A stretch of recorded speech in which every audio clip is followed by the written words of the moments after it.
안녕하세요. 벼룩나무 차인수 조민재 대표입니다. 네, 계속해서 전세 사기 사건이 계속 요즘에 피해가 계속 심각해요. 네, 심각하죠. 네. 이번 신종빌라왕 사건을 다루면서 저희가 전세 사기 대처를 할 수 있는 방법들을 알려드리도록 하겠고요. 일단 이번 신종빌라 사건 한번 말씀해 주시죠. 네, 이번에 또 새로운 수법의 신종 사기가 또 나왔어요. 네, 어떤가요? 한번. 네. 요번에는 금액도 커요. 네, 맞습니다. 1,100억 원을 가로챘다네요. 네, 그렇죠. 뭐 몇백억 원이 이제 우습게만 느껴져요. 이제 1,000억 원이 넘네요. 그렇죠. 사기가. 네. 빚에 시달리던 30대 무주택자가 네. 2년 만에 인천, 경기 등의 낡은 빌라 오피스텔 560채를 매입하고 보증금 약 1,100억 원을 가로챈 혐의로 경찰에 구속되었다는 뉴스가 나왔습니다. 아이고, 많이도 샀네요. 네. 이 30대는 빌라왕이라 불리며 그동안 전세 사기의 주 타깃이었던 신축이 아니라 구축 빌라를 통해서 사기 행각을 벌였다고 하네요. 네. 신 씨는 2020년 9월부터 지난해 7월까지 인천과 서울, 경기 등에서 구축 빌라, 오피스텔 등 563채를 무자본으로 매입하고 전세보증금 1,151억 원을 빼돌린 혐의를 받고 있습니다. 피해 사례가 가장 많은 지역은 그동안 전세 사기가 많이 일어났던 인천 미추홀구였습니다. 미추홀구는 네. 왜 이렇게 많은 건가 모르겠네요. 그렇죠. 네. 그런데 웃긴 거는 이 신 씨가 3년 전만 해도 김 씨의 공인중개사무소에서 일하는 평범한 직원이었다고 합니다. 다중채무에 시달리던 그는 김 씨로부터 주택도시보증공사 전세금 보증보험과 금융권 전세자금 대출을 이용해 빌라를 산 뒤 대팔 수 있는 전세사기 수법을 소개받았다고 하죠. 신 씨라는 사람이니까 네. 원래 그냥 직원으로 그렇죠. 부동산 직원으로 있다가 네. 그 부동산의 대표한테서 네. 사기 수법을 이렇게 전수 받아갖고 그렇죠. 자기가 저렇게 막 사들이면서 사기를 친 거네요. 네, 그렇죠. 네, 김 씨하고 공모해서. 네.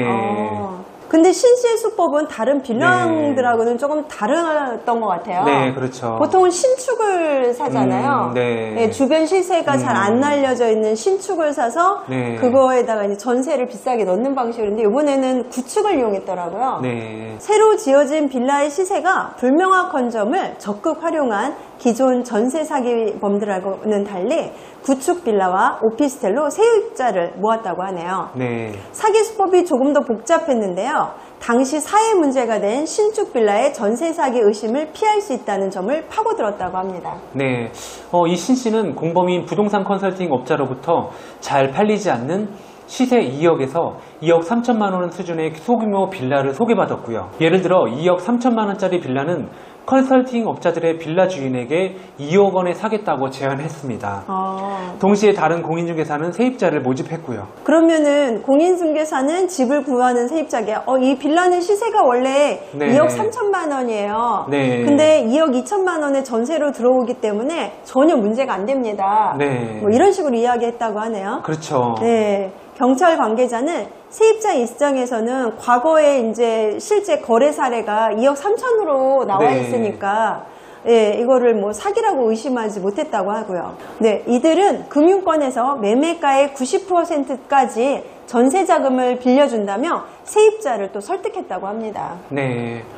신 씨는 빌라 가격이 오르면 이를 되팔어 차익을 올릴 목적이었다고 경찰은 설명했고요. 하지만 빌라 가격이 하락하고 전세 보증금을 제때 돌려받지 못한 세입자들의 항의가 이어지면서 덜미를 잡혔습니다. 국토교통부는 작년 전세 사기 실태 조사를 벌이던 중 신 씨의 범행을 발견해 경찰에 수사 의뢰했습니다. 신 씨는 빌라 등을 563채 소유한 자산가였지만 수중에는 현금이 거의 없었던 정말요? 것으로 전해졌습니다. 네. 좀 이상한데요? 그렇죠. 네. 돈이 하나도 없었대요. 집은 560채가 넘는데. 그쵸.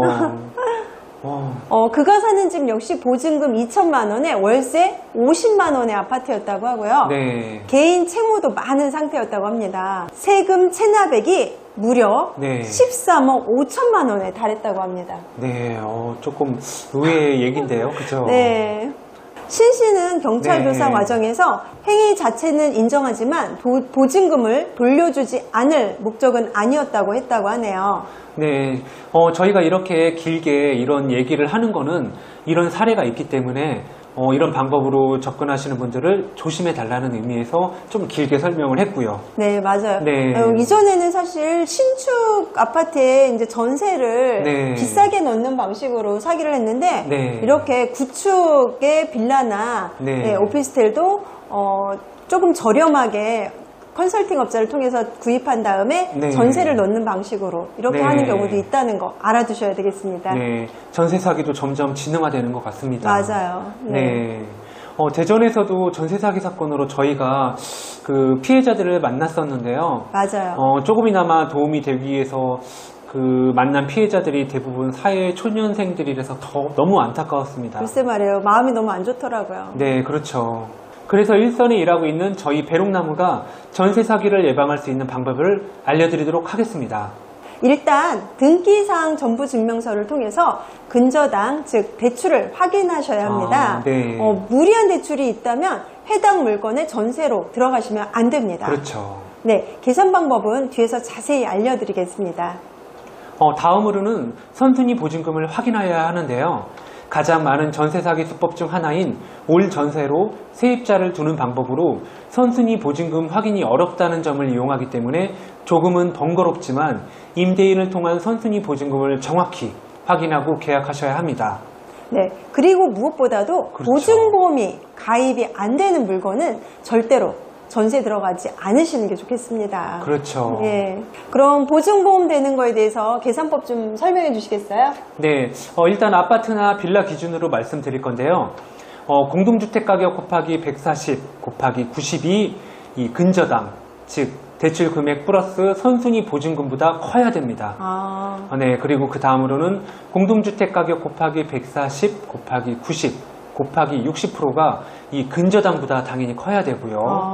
그리고 공동주택 가격 곱하기 140 곱하기 90 곱하기 80%를 곱해서 이 선순위 보증금보다 커야 허그 전세보증보험이 가입이 가능하다고 하니 참고하시면 좋을 듯 합니다. 기준이 상당히 많이 올라갔어요, 이전보다. 네, 그전에는 네. 대충 보증보험이 가입이 됐었던 것 같아요. 네, 그러다 보니까 오히려 전세 피해자들이 확산되고 이러다 보니까 그렇죠. 강화시키는 것 같아요. 네, 맞습니다. 네.